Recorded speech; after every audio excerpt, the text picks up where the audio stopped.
Okay, welcome to Sanjay Pandey classes. This is Sanjay Pandey और chemistry teacher. आज हम लोग क्लास 12 का नया चैप्टर शुरू करने जा रहे हैं। चैप्टर का नाम क्या है? इलेक्ट्रोकेमिस्ट्री। हेडिंग करिए, electrochemistry lecture number 1। Electrochemistry lecture number 1। बस इतनी हेडिंग करके उसका चुपचाप खाली बैठ जाइए। बस पहले कहानी सुनिए 10 मिनट। इलेक्ट्रोकेमिस्ट्री में हम लोग करते क्या हैं? What is meaning of electrochemistry? जैसे एक चीज़ तो कंफर्म है, हम अगर किसी भी इलेक्ट्रोलाइट से, पहले तो क्वेश्चन हो गया इलेक्ट्रोलाइट किसको कहते हैं? हाँ, जो वाटर में डालने पे आयंस में कन्वर्ट हो जाए। अगर हम ग्लूकोज ले लें और पानी में डाल दें तो आयंस मिलेंगे? नहीं मिलेंगे। ग्लूकोज डिसोसिएट नहीं होता है, ग्लूकोज आयंस नहीं प्रोड्यूस करता। NaCl को डाल दें तुरंत प्रोड्यूस कर जाता है, ठीक है। यूरिया डाल दें नहीं करता है। ये सब सोल्यूशन वाले चैप्टर में भी जरूरत पड़ती है इसकी, ठीक है। In the chapter of solution अगर एक लाइन में बताना है, पहले सोल्यूशन का नाम मॉलिक्यूलर वेट हुआ करता था। इस चैप्टर का नाम,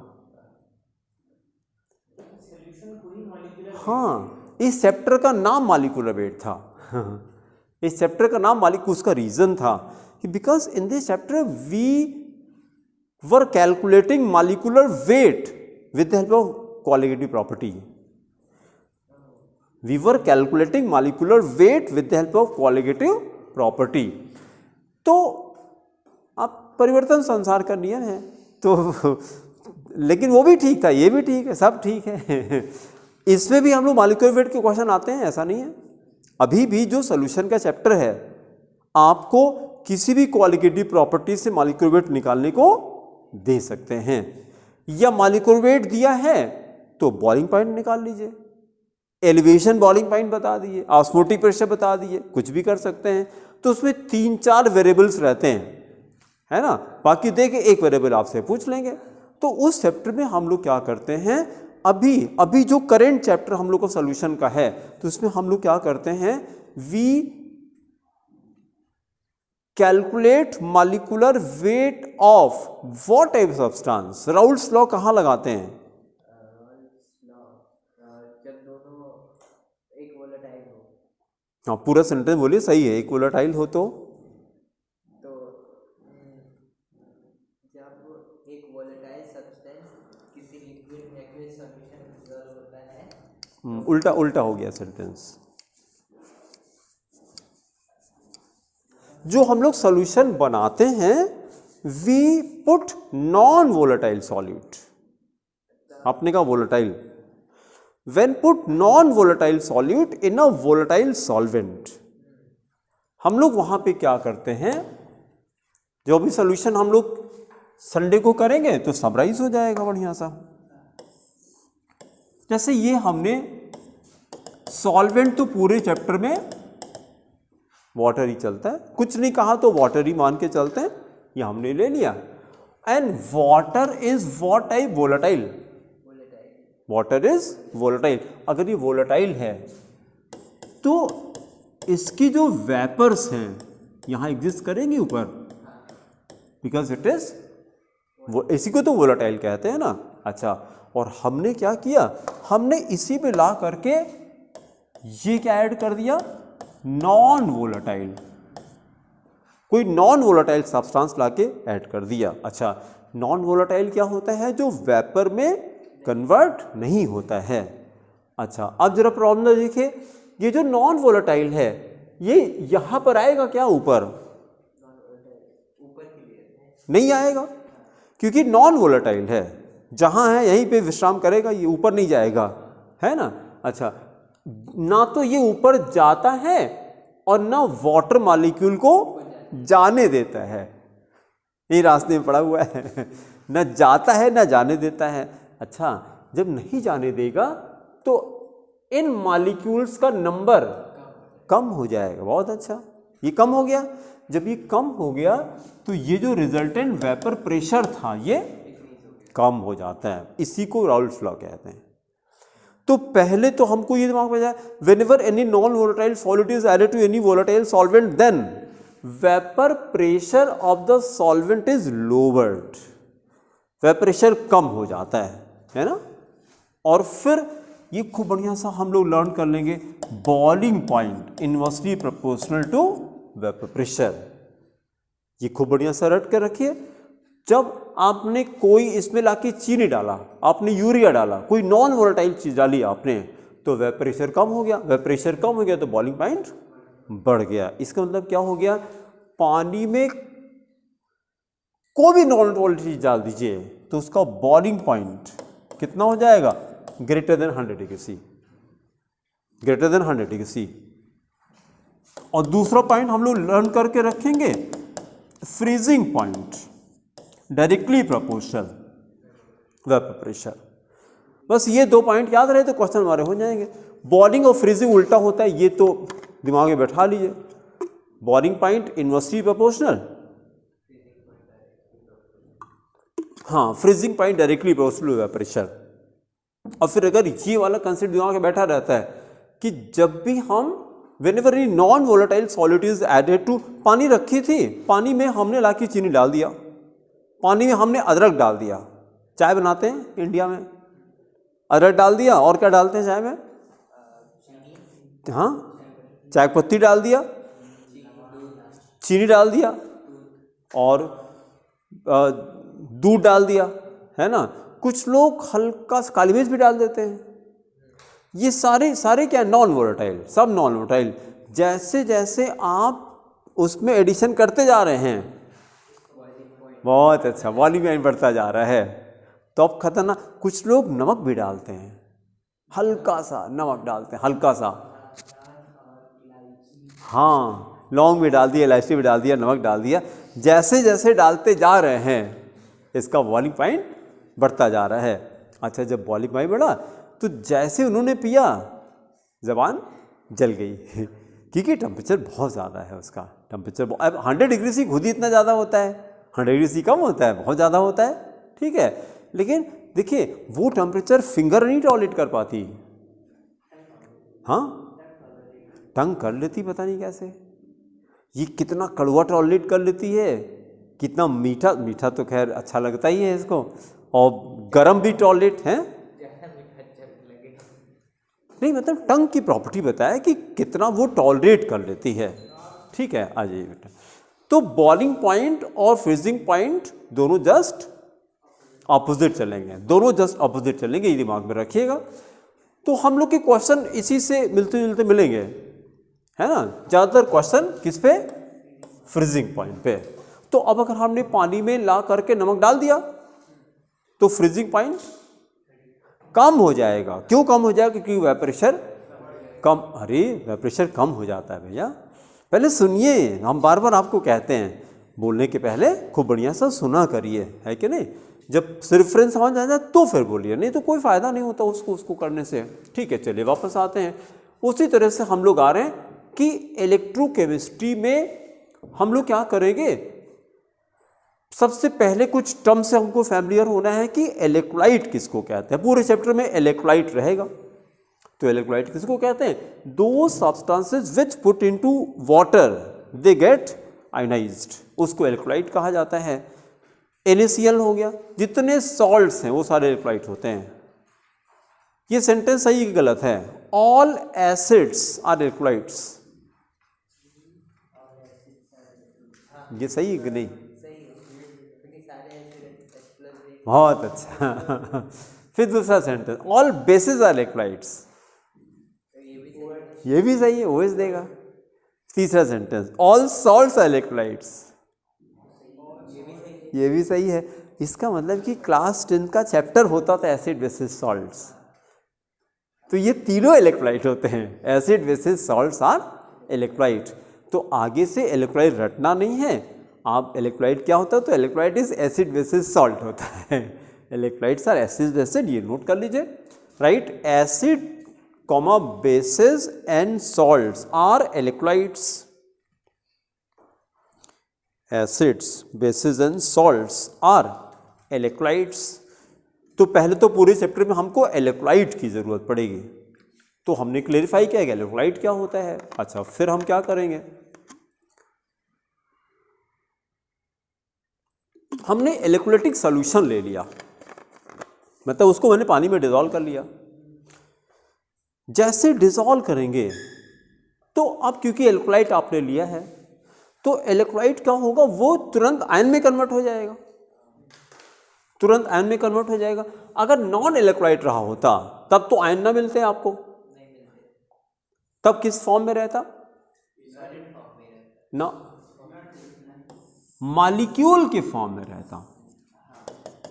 देखिए बहुत ही बढ़िया क्वेश्चन है।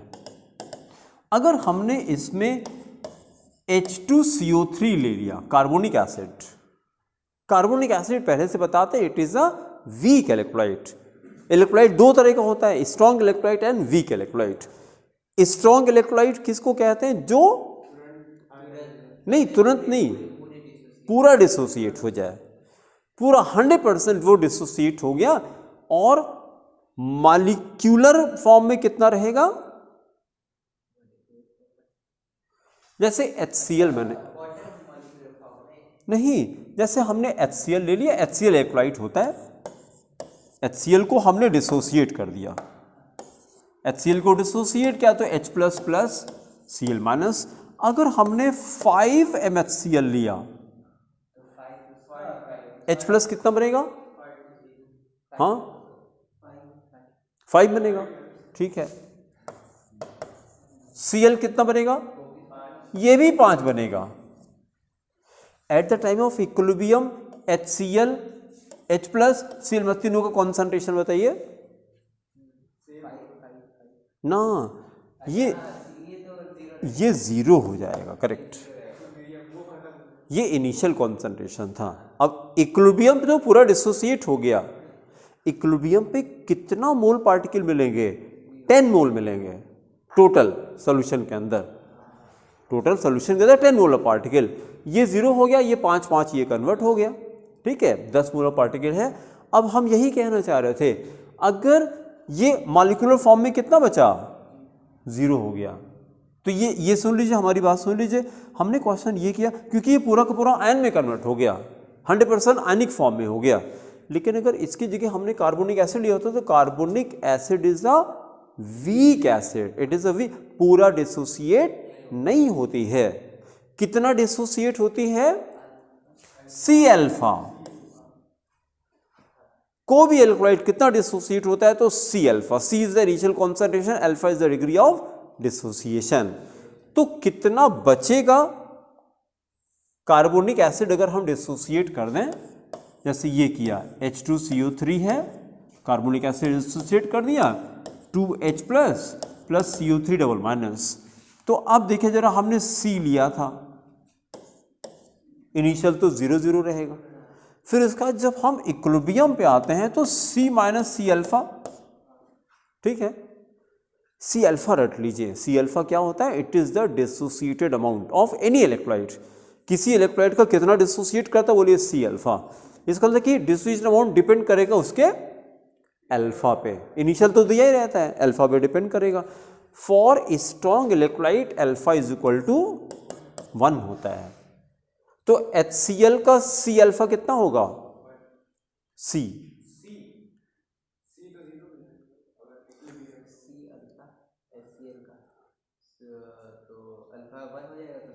हाँ यही कह रहे हैं, हमने कहा HCl का C अल्फा कितना हो जाएगा, C हो जाएगा, क्योंकि अल्फा की वैल्यू 1 हो गई, ठीक है।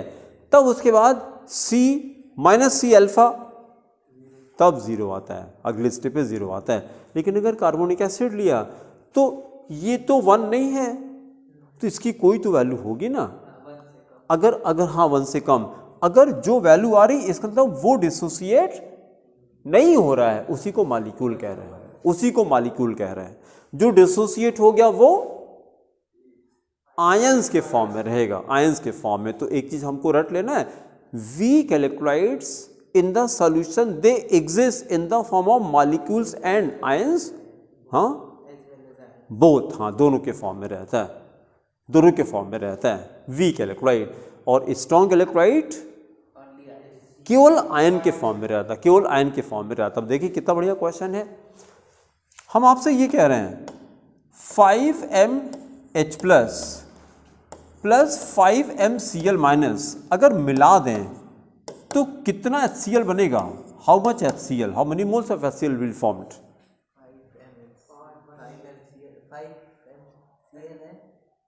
5MH प्लस 5MCl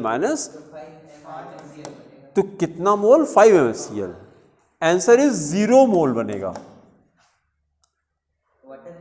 नहीं, अभी तो आपने कहा कि HCl is a strong electrolyte. Strong electrolyte they always exist in the form of only ions, इसीलिए तो स्ट्रॉन्ग कहा जाता है। तो आगे से अलर्ट रहेंगे, ions of strong electrolyte do not combine. इसको लिख लीजिए, बहुत बढ़िया क्वेश्चन है ये। Ions of strong electrolyte do not combine, do not combine. नीचे एग्जाम्पल लिखिए, 5MH plus 5MCl minus, 5MCl फिर एरो बना के प्रोडक्ट में लिखिए 0 मोल HCl। कितना देगा? 0 देगा, कुछ नहीं देगा। ज्यादातर बच्चे 99% बच्चे 5HCl बोलेंगे, 5M बोलेंगे। अगर कंसेप्ट नहीं क्लियर है तो H+Cl- मिलकर HCl बन जाता है। अभी हम लोगों ने किया था स्कॉल्ट तो यही लिखा था कि 5HCl लिया था तो 5H+ बना था, 5HCl बना था। तो नहीं पता तो तुरंत आप HCl बना देंगे फिर, ठीक है। तो ये आगे से अलर्ट रहेंगे। वही इसी तरह का क्वेश्चन यहाँ पे देखिए, हमने ये किया, हमने लिया 5MNA+, फिर लिया 5MOH-। अब कितना NaOH बन जाएगा? 0 बनेगा। Again the same question, because NaOH is a strong electrolyte, strong electrolyte होता है तो स्ट्रॉन्ग इलेक्ट्रोलाइट का आयंस कभी कंबाइन नहीं करते हैं। फिर वापस आते हैं, इलेक्ट्रोलाइट वर्ड समझ में आ गया। इलेक्ट्रोलाइट 2 तरह का होगा, strong electrolyte and weak electrolyte. अब क्वेश्चन है हमारा, हाँ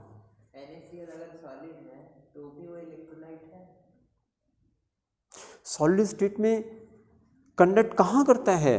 पहली बात तो देखिए, नहीं पहले सुनिए, आपको क्वेश्चन ही खत्म हो जाएगा। इलेक्ट्रोलाइट जब तक सॉल्वेंट ना हो तब तक कुछ नहीं करेगा। हाँ हाँ कुछ होना चाहिए। बिना सॉल्वेंट के देखिए, HCl के 2 नाम हैं, hydrogen chloride and hydrochloric acid. Hydrogen chloride and hydrochloric acid. जब ये HCl गैस होती है तो इसको बोलते हैं हाइड्रोजन क्लोराइड, तब इसको बोलते हैं हाइड्रोजन क्लोराइड। और जब ये देखिए HCl ब्रैकेट में AQ लिखा रहता है, ये हाइड्रोक्लोरिक एसिड है, हाइड्रोक्लोरिक एसिड है। क्लास 10th में it was a chapter, hydrogen chloride was a chapter. CBSE में नहीं होता। CBSE में केमिस्ट्री में कितने चैप्टर, नहीं आप लोग तो सब लोग ISC वाले हो ना, ISSC वाले हो, तो आप लोग को नहीं पता होगा। CBSE के क्लास 10th में केमिस्ट्री में केवल 4 चैप्टर हैं। यही तो कह रहे हैं, हाँ।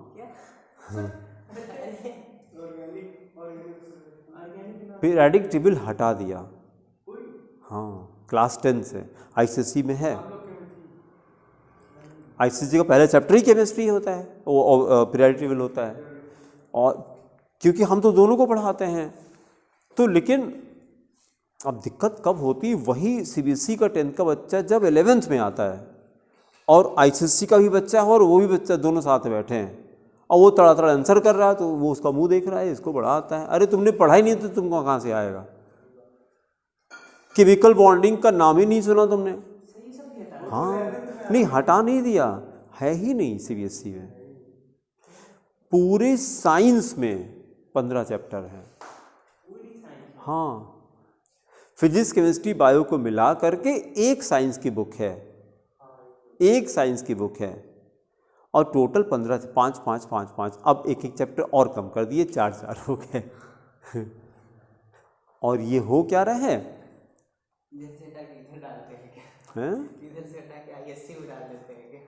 नहीं आईएससी भी नहीं डालते हैं, मतलब क्योंकि सीबीएसई तो बहुत बड़ा बोर्ड है ना, और सीबीएसई अब पता नहीं, अब उतना नॉलेज हमको नहीं है, क्योंकि हमारे बड़े भाई हैं रियल ब्रदर, वो डीपीएस के प्रिंसिपल हैं, यहाँ भी 4-5 साल थे, इलाहाबाद में भी थे। तो भाई अब जब बात होती है तो अब प्रोफेशनली बात, तो हम भी टीचर वो भी टीचर है, तो हम लोग आपस में बात करते हैं, तो सीबीएसई के बारे में बताते हैं वो, और रोज़ क्योंकि प्रिंसिपल हैं तो डेली सर्कुलर आता रहता है कॉलेज में कि अब ये करना ये करना।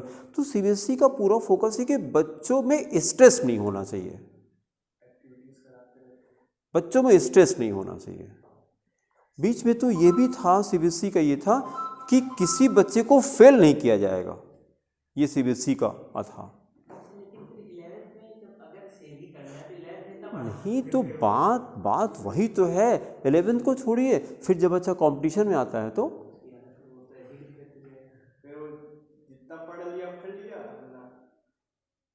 तब तो आपको सब पढ़ना पड़ेगा। फिर अभी देखिए, तो आप तो अब रिलेट कर लेंगे, डाइजेशन हटा दिया 11 से, इतना इंपॉर्टेंट चैप्टर, क्लास 11 से डाइजेशन हटा दिया। हाँ, जब नहीं, देखिए 11 12 अलग अलग रहता है ना। अच्छा, और यूपी बोर्ड में जानते क्या होता है, यूपी बोर्ड में 12th में केमिस्ट्री के 2 पेपर होते हैं। हाँ, एक क्लास 11th का होता है, एक क्लास 12th का होता है। तो which board is better than UP board? UP board better है, बेस्ट है। यस, कि अगर कंपटीशन की तैयारी करना, नहीं तो फिर सीबीएसई और आईएससी वाले क्या करते हैं, फिर जब 12th हो जाएगा फिर 11th पढ़ेंगे। और वो क्या है, क्योंकि उनको पता है पूरे साल भर 12th में भी 11th का भी पढ़ते रहते हैं, तो वो पूरा टच में रहेगा। फिर तभी ऐसे बहुत सारे लोग कहते हैं कि सीबीएसई बोर्ड अच्छा है, कंपटीशन के लिए आगे उससे आता है। नहीं, पूछा जाए कि आप हैं कौन भाई, आप उस फील्ड में मतलब क्या हैं, आप क्या बता रहे, आप ये कह दीजिए कि हमको बहुत सारी मेडिसिन की इन्फॉर्मेशन है, हम आपको दवा बताते हैं बहुत अच्छी दवा है, तो आपकी क्वालिफिकेशन आर यू MBBS नहीं है तो चुप रहिए। फिर अगर कोई डॉक्टर ने उसकी बात आप मानेंगे क्या? कोई दवा वो रिकमेंड करे और वो कहे कि नहीं हमको 10 साल का एक्सपीरियंस, हम मेडिकल शॉप में काम कर चुके हैं, हाँ, और 10 ठो दवा गिना दे वो फटाफट, खुद दवा जान, क्योंकि 10 साल काम किया, लेकिन उसके बाद भी आप उसकी दवा तो नहीं मानेंगे, क्योंकि आप डॉक्टर नहीं हैं, आपने पढ़ाई थोड़ी नहीं किया उस चीज़ की। तो उसी तरह से यहाँ पर भी है कि जो लोग, ये जो राय बहादुर लोग होते हैं, इनको ना हम राय बहादुर कहते हैं। हाँ, हर चीज़ में राय देंगे ये, हर चीज़ में, और अपना यही लोग होते हैं, वो बोलते कि सचिन को ये वाली बॉल नहीं खेलनी चाहिए थी। हाँ, यहीं से बैठे बैठे ही बता देते हैं, ये बता देते हैं कि ये इंडिया को फाइनल में क्यों नहीं गई, यहीं, हाँ यहीं बता देंगे, ये मोदी जी को बता देंगे, यहीं से राय दे देंगे, रेल मिनिस्टर को बता देंगे कि ऐसे रेलवे चलानी चाहिए। हाँ, तो इन लोगों से थोड़ा दूर रहना है ना, इनको इससे दूर रहना है।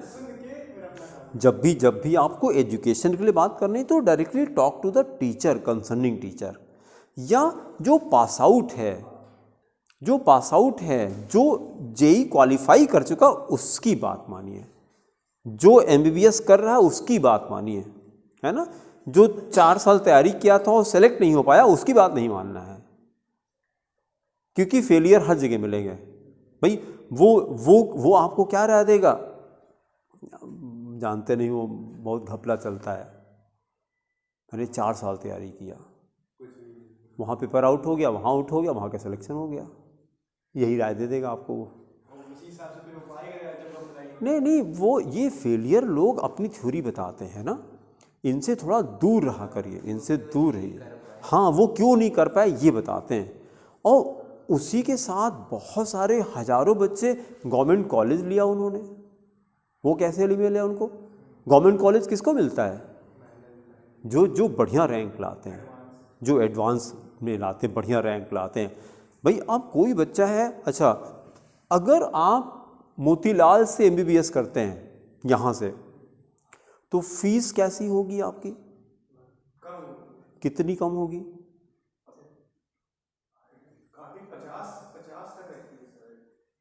Any idea? हॉस्टल वगैरह मिला के 15,000 या 13,000 की 4 महीने का या 3 महीने का होता है। देखिए, जो नॉर्मल आपको पैसा लगेगा,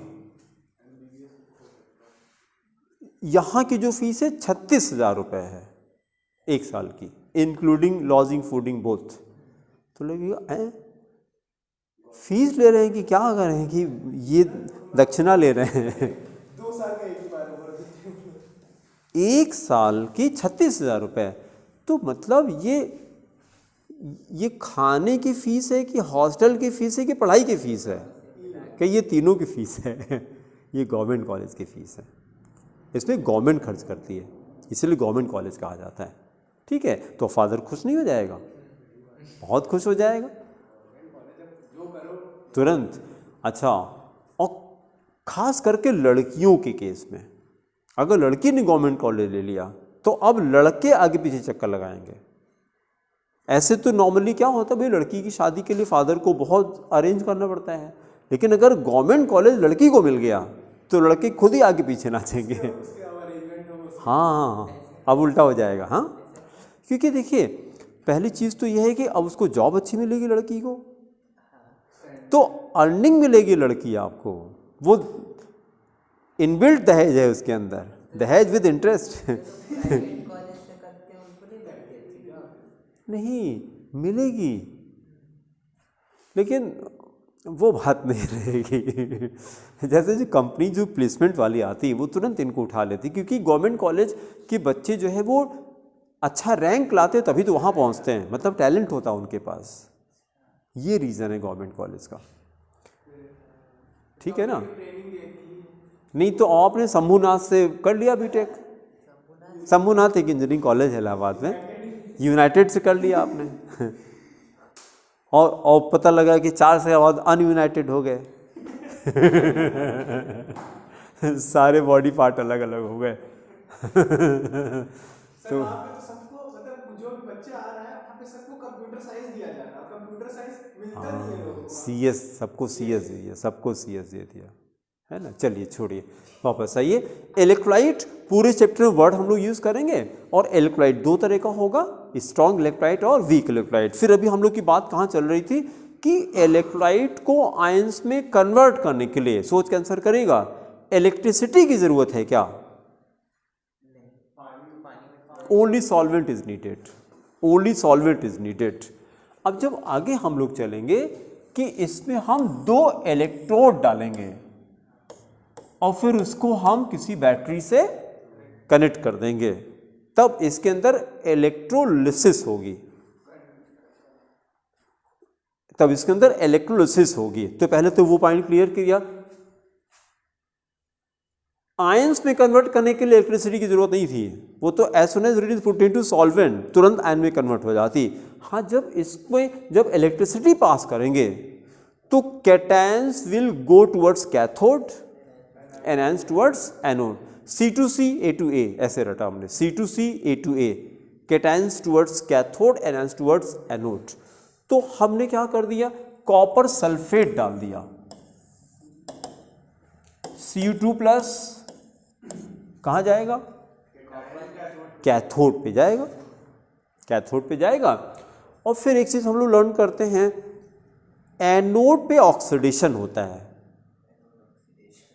एनोड पे ऑक्सीडेशन होता है, कैथोड पे रिडक्शन होता है। अच्छा खूब ध्यान सुनिएगा, gain of electron is called reduction, तो ये कॉपर जाता है कैथोड पे Cu2+, और वहां पर इलेक्ट्रॉन क्या करता है, ये गेन करता है, तभी तो रिडक्शन हुआ। तो और ये फ्री कॉपर में कन्वर्ट हो गया, और वही फ्री कॉपर जाके यहाँ पे डिपॉजिट हो जाता है। This is the net result of electrolysis, this is the net result of electrolysis. ठीक है, अच्छा अब इसका जब हम उल्टा करते हैं, अभी जो हम लोग मतलब जहां से स्टार्टिंग हम लोग की चल रही थी, हमने क्या किया कि W ग्राम ये Q कूलम चार्ज मैंने पास कर दिया, Q कूलम चार्ज हमने पास कर दिया, ठीक है। और चार्ज क्या होता है, it is current into time, दोनों मल्टीप्लाइड है इसके अंदर। अच्छा, हमने सपोज किया कि W ग्राम इलेक्ट्रोलाइट डिकम्पोज हुआ, W ग्राम इलेक्ट्रोलाइट डिकम्पोज हुआ। अब यहां से क्वेश्चन चालू हो रहा है, ये जो इसी को हम केमिकल चेंज कहेंगे। केमिकल चेंज क्या हुआ, डिकम्पोजिशन, इलेक्ट्रोलाइट डिकम्पोज हो गया, डिकम्पोज होके और बाद में जाके डिपॉजिट हो गया रिस्पेक्टिव इलेक्ट्रोड पे। पहले डिकम्पोज हुआ था, वो डिकम्पोज मतलब आयंस में कन्वर्ट हो गया। पहले NaCl था, अब Na+Cl- अलग हो गया, टूट गया, मतलब डिकम्पोज मतलब टूट गया, ठीक है। लेकिन वो कितना डिकम्पोज होता है वो किस पे डिपेंड करता है, चार्ज पे डिपेंड करता है। अब ध्यान सुनिएगा, हमने ये फैराडेज फर्स्ट लॉ है, इलेक्ट्रोलिसिस के लॉज किसने दिए, फैराडे ने दिए। तो आगे हम लोग करेंगे फैराडेज लॉज ऑफ इलेक्ट्रोलिसिस।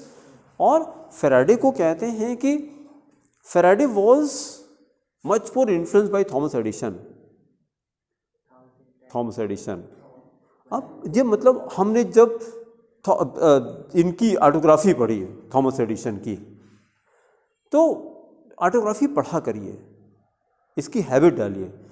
किसी भी फील्ड के सक्सेसफुल इंसान की ऑटोग्राफी पढ़िए, तो क्या सीखने को मिलेगा कि there is only one secret of success. हाँ बस, हार्ड वर्क। थॉमस एडिशन का एक सेंटेंस बड़ा प्यारा मैंने रटा उसको, कि success is 1% inspiration and 99% perspiration. Thomas Edison ही कहता है। Thomas Edison was not so much talented, but he was very hard working, very hard working. कितना हार्ड वर्किंग कहा जाए, ही failed, he did how many experiments to give us a bulb? 10,000, not 1,000, 10,000 experiments. 10,000 is something यार, 10,000, 10,000 experiment किया उसने। 10,000 बहुत होता है, बहुत होता है। This is the secret of success. ये कहा जाता है कि जिंदगी में कोई फेल नहीं होता, या तो सीखता है या तो जीतता है, कभी फेल नहीं होता। लेकिन ज़्यादातर लोग क्या होता है, थोड़ा सा एफर्ट करेंगे फिर छोड़ देते हैं, मेरी तो किस्मत खराब है बस फिर खत्म हो गया, और कोई दूसरा आकर के वो काम कर रहा है उसके बाद फिर, ठीक है। तो सक्सेसफुल लोग के पास यही चीज़ होती है, इसलिए ऑटोग्राफी ज़रूर पढ़िए। थॉमस एडिसन का पढ़ रहे थे तो एक हफ्ते नहाता नहीं था थॉमस एडिसन। रीजन क्या, याद ही नहीं रहता था उसको कि नहाया कि नहीं नहाया। और उसकी फेवरेट ड्रेस क्या थी, एक गाउन होता था उसका, कपड़े से झंझट से मुक्ति क्या कपड़ा पहले, गाउन पहन लिया, बात खत्म बस। और उसका बताते हैं, एक रूम था उसका 25 बाई 60 का एक रूम था, 50 बाई 60 बाई 25, बहुत बड़ा हो गया। मतलब स्क्वायर फीट कितना हो गया, अरे अगर 20 करते तो 1200 हो जाता, 1200 से थोड़ा ज़्यादा होगा। हम कहते हैं 1500 हो गया। अच्छा चलिए, 1500 भी बहुत हो गया। ये 1500 स्क्वायर फीट का उसका रूम था, हॉल था। हाँ, एक्सपेरिमेंट्स करते ना था उसमें, और उसमें कोई अलाउड नहीं था लेकिन उस रूम में, वाइफ बच्चे कोई नहीं अलाउड था उस रूम में, उसके रूम में कोई नहीं आएगा, हम आ रहे हैं हम आएंगे वहाँ पे, तुम यहाँ नहीं आओगे, क्योंकि चारों तरफ रिएजेंट हैं, क्या है, सब अपना अपने हिसाब से पता रहता है, हाथ में गिर जाए, क्योंकि लेडीज़ की टेंडेंसी क्या होती है, सफाई करना है उनका दिमाग ये गंदा है, ये गंदा है, वो गंदा है, हाँ उसमें गड़बड़ हो जाएगा। ठीक है, तो मतलब जब इसको पढ़ना शुरू करेंगे तो बहुत ज़्यादा, बहुत hard working, very hard working. तो ये कोटेशन आप इनकी याद करिए कि success is 1% inspiration but 99% perspiration. Perspiration मतलब पसीना बहाना, हार्ड वर्क करना, हार्ड वर्क करना। तो यही था कि थॉमस एडिसन को देख करके माइकल फैराडे चालू हो गए, और इन्होंने हमको लॉज दिए इलेक्ट्रोलिसिस के। आज इलेक्ट्रोलिसिस हम लोग कराते हैं, हाँ अमर हो गए ये लोग, अमर हो गए, है ना। अच्छा, क्यू कूलम चार्ज हमने पास किया, तो W ग्राम क्या हुआ, डिकम्पोज हो गया। अब मेरा क्वेश्चन है, जब ये पता लग गया कि जो W होता है वो किस पे डिपेंड करता है, कूलम पे, चार्ज पे डिपेंड करता है, तो क्वेश्चन मेरा यह है कि मेरे पास 2 सिल्वर नाइट्रेट के सॉल्यूशन हैं, एक डाइल्यूट है, कॉन्सेंट्रेटेड, दोनों में सेम अमाउंट ऑफ चार्ज पास कर दें, तो किस में सिल्वर ज़्यादा डिपॉजिट होगी,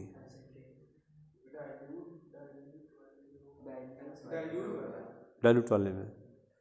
अब देखिए कितना बढ़िया क्वेश्चन है ये, यही फैराडेज फर्स्ट लॉ है, W is proportional to Q, बस यही फैराडेज फर्स्ट लॉ है।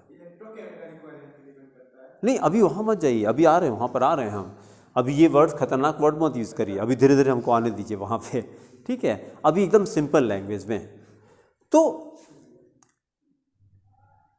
कंसंट्रेशन की यहाँ पे कहाँ बात थी, जो मैंने बना दिया क्वेश्चन कंफ्यूज करने के लिए, मैंने कहा डाइल्यूट है, कॉन्सेंट्रेटेड है, इससे कोई फर्क नहीं पड़ता, इसका आंसर दोनों में सेम डिपॉजिट होगा। जो हमने क्वेश्चन किया था कि किस में ज़्यादा सिल्वर डिपॉजिट होगा, आंसर इज दोनों में सेम सिल्वर डिपॉजिट करेगा, because it does not depend upon concentration, it depends only upon the charge past. मतलब डिपॉजिट दोनों केसेस में सेम होगा, लेकिन डाइल्यूट वाले में ज़्यादा आयंस मिलेंगे ना, खाली टाइम का डिफरेंस आएगा। हमने टाइम की तो बात ही नहीं की थी, हमने कहा था कॉपर कहाँ ज़्यादा मिलेगा, हमने कितना टाइम लगेगा ये नहीं पूछा आपसे, हमने कहा था कॉपर किस में ज़्यादा मिलेगा, तो आंसर इस दोनों में सेम मिलेगा, क्योंकि वो डिपेंड करता है कूलम पे, कितना चार्ज हमने पास किया। तो एक चीज़ दिमाग में पहले बैठ जाए कि जब भी हम लोग इलेक्ट्रोलिसिस करते हैं, जब कंपाउंड डिकम्पोज करते हैं, तो it will depend only upon the charge past. अच्छा, अगर हमने 96,500 कूलम पास कर दिया, ये जो चार्ज है ना, इसको फैराडे ने कैलकुलेट किया था, इसीलिए इसको 1 फैराडे कहा जाता है। This is also called 1F, 1 Faraday, 1F कितना कूलम होता है, 96,500 कूलम होता है। तो अगर हमने किसी सॉल्यूशन से इतना कूलम पास कर दिया, तो ये इक्विवेलेंट वेट के बराबर जाके डिकम्पोज कर जाता है, डिपॉजिट कर जाता है। अब जैसे हमने क्या किया, इक्विवेलेंट वेट किसको कहते हैं, molecular weight upon basicity, basicity, acidity या वैलेंसी, ये सब हो जाता है, ठीक है। अच्छा, और अगर 1 कूलम पास किया हमने, 1 कूलम ओनली, तो जितना वेट डिकम्पोज डिपॉजिट करता उसी को बोलते हैं इलेक्ट्रोकेमिकल इक्विवेलेंट, जो अभी आदित्य ने वर्ड यूज किया था, इलेक्ट्रोकेमिकल, इसको Z से रिप्रेजेंट करते हैं। तो मतलब इलेक्ट्रोकेमिकल इक्विवेलेंट और केमिकल इक्विवेलेंट 96,500, दोनों में डिफरेंस किसका, चार्ज का डिफरेंस है। अगर 1 कूलम पास किया तो क्या मिलेगा, Z मिलेगा, तो Z मिलेगा, इलेक्ट्रोकेमिकल इक्विवेलेंट मिलेगा। और अगर 96,500 कूलम पास किया तो इक्विवेलेंट वेट के बराबर मिलेगा। हमें हाइड्रोजन का इक्विवेलेंट वेट 1 होता है, ठीक है। हमने आपसे कहा कि कोई एसिड है मेरे पास, उसकी इलेक्ट्रोलिसिस करा के और कैथोड पर हाइड्रोजन गैस मिल जाएगी। तो तो हमने आपसे कहा कि हमको एक ग्राम नहीं 2 ग्राम हाइड्रोजन चाहिए। कितना कूलम पास कराएंगे? कितना फेराडे पास करेंगे? कूलम कहें या फेराडे कहें? फेराडे आसान पड़ेगा आपको। 2 ग्राम हाइड्रोजन चाहिए, इंटू 2 हो जाएगा, क्योंकि देखिए हाइड्रोजन का इक्विवेलेंट वेट 1 होता है और मैंने 2 ग्राम कहा आपसे, तो 2F लगेगा, 2 फेराडे लगाना पड़ेगा। 2 फेराडे ये 96500 इंटू 2 करना पड़ेगा, तब ये हो जाएगा। सिंपल है, ठीक है। अच्छा, अब जरा थोड़ा सा सिचुएशन को और आगे बढ़ाते हैं, थोड़ा सा डिफिकल्ट होने जा रहा है। अगर कोई हमको गैस मिलती है तो केमिस्ट्री में कन्वेंशन है, gases are usually express in terms of volume, it's a convention. Solid को हम लोग ग्राम मास के फॉर्म में लेते हैं और गैसेस को वॉल्यूम के फॉर्म में लेते हैं। किसी भी गैस के 1 मोल का वॉल्यूम, हाँ बहुत अच्छा, 22.4 लीटर, 22.4 लीटर। अच्छा, 1 मोल, और 1 मोल के मास को मॉलिक्यूलर वेट कहते हैं, मास को मॉलिक्यूलर वेट कहते हैं। तो हमने क्या किया, अगर सपोजिंग मेरे पास पहले हाइड्रोजन को देख लीजिए, हाइड्रोजन का 1 मोल कितना होगा? 2 ग्राम, 2 ग्राम हो गया। अच्छा, 2 ग्राम का वॉल्यूम कितना होगा? 22.4 लीटर, 22.4 लीटर। अब हम आपसे ये करते हैं, इसी का आधा कर दें, 11.2 लीटर का मास कितना होगा? 1 ग्राम हो जाएगा, 1 ग्राम हो जाएगा। अच्छा, अभी जब आगे हम लोग कॉपी में नोट करेंगे, डेरिवेशन भी करेंगे। Faraday did number of experiments and he came to a conclusion कि किसी भी इलेक्ट्रोलिटिक सॉल्यूशन से अगर 1 फैराडे पास कर दें, 1 फैराडे, तो कितना डिपॉजिट करता है? तो E डिपॉजिट करता है, इक्विवेलेंट वेट के बराबर डिपॉजिट करता है, इक्विवेलेंट वेट के बराबर डिपॉजिट करता है। अच्छा, अब हम इसी को लेके ऑक्सीजन पे आ जाते हैं। ऑक्सीजन का मॉलिक्यूलर वेट कितना? 32 ग्राम। 32 ग्राम का वॉल्यूम कितना है? 22.4 लीटर। अब वो तो कोई भी गैस ले लें, मॉलिक्यूलर वेट खाली चेंज होगा, वॉल्यूम तो रेशियो वही चलेगा, ठीक है। तो थोड़ा सा नोट करके फिर आगे बढ़ते हैं हम लोग। ये दोनों चीज़ें, ये वाला चार्ट जो ऊपर हमने किया, ये सबको समझ में आ रहा है। ये जो Q कूलम पास किया तो W डिपॉजिट हुआ, और W को मैंने 2 पार्ट में डिवाइड किया। अगर 1 फैराडे पास किया तो इक्विवेलेंट वेट डिपॉजिट करेगा, 1 कूलम पास किया तो इलेक्ट्रोकेमिकल। ये चार्ट ऐसे कॉपी कर लीजिए, पहले यहाँ लिखे Q, और इसको वर्ड्स में क्या बोलेंगे? Electrical energy. Q will be called electrical energy. तो Q पास किया तो W डिकम्पोज हो गया, उसी को वर्ड्स बोलते हैं chemical change. W is the chemical change, और वी कैन से डिकम्पोजिशन। और फिर W को 2 पार्ट में डिवाइड करिए। अगर हमने 96,500 पास किया तो कितना देगा? E दे देगा, इक्विवेलेंट वेट।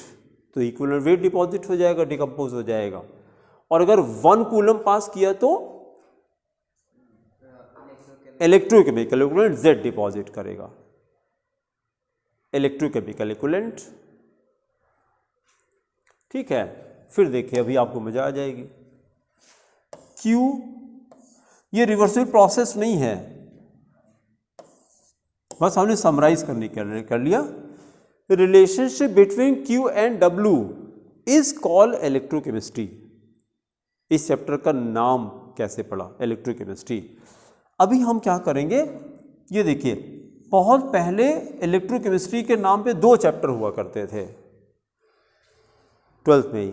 अभी इलेक्ट्रोकेमिस्ट्री 1 चैप्टर है ना, पहले 2 चैप्टर होते थे।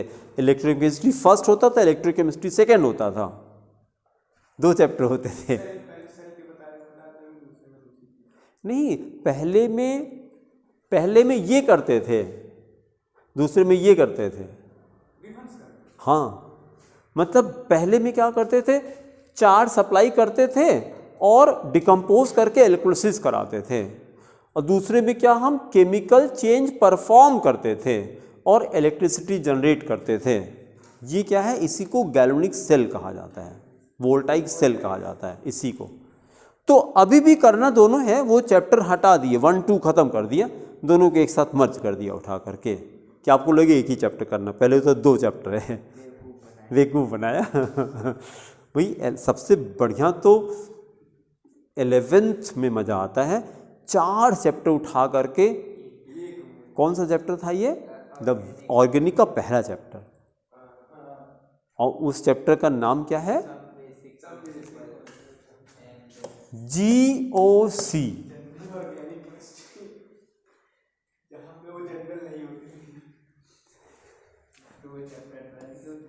हाँ, और 2 चैप्टर 11th के उठाए, 4 चैप्टर हैं इसके अंदर।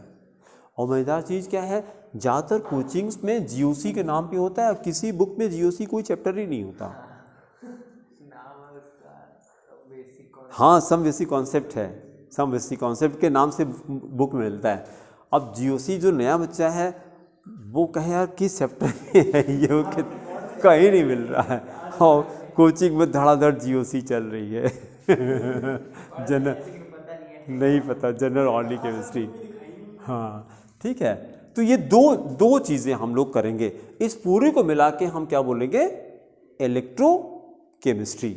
इलेक्ट्रोकेमिस्ट्री मतलब एक लाइन में कहना है कि what is electrochemistry, we can say it is a relationship between electrical charge and chemical change.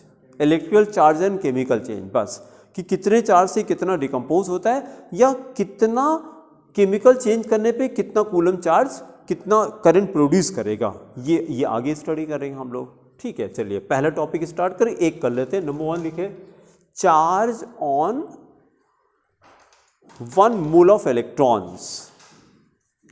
Charge on 1 mole of electrons,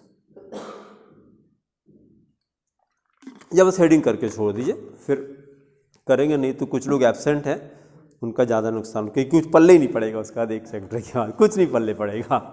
ठीक है, बस हेडिंग करके छोड़ दिए, अगले टर्न पे ये थोड़ी सी रीडिंग कर लीजिएगा, इसको मैंने ग्रुप पे अपलोड कर दिया है, तो आप देख लीजिएगा, और ये टॉपिक वाइज बुक से एक बार रीडिंग करके अगले टर्न पे हम लोग कंटिन्यू करेंगे। ठीक है, थैंक यू।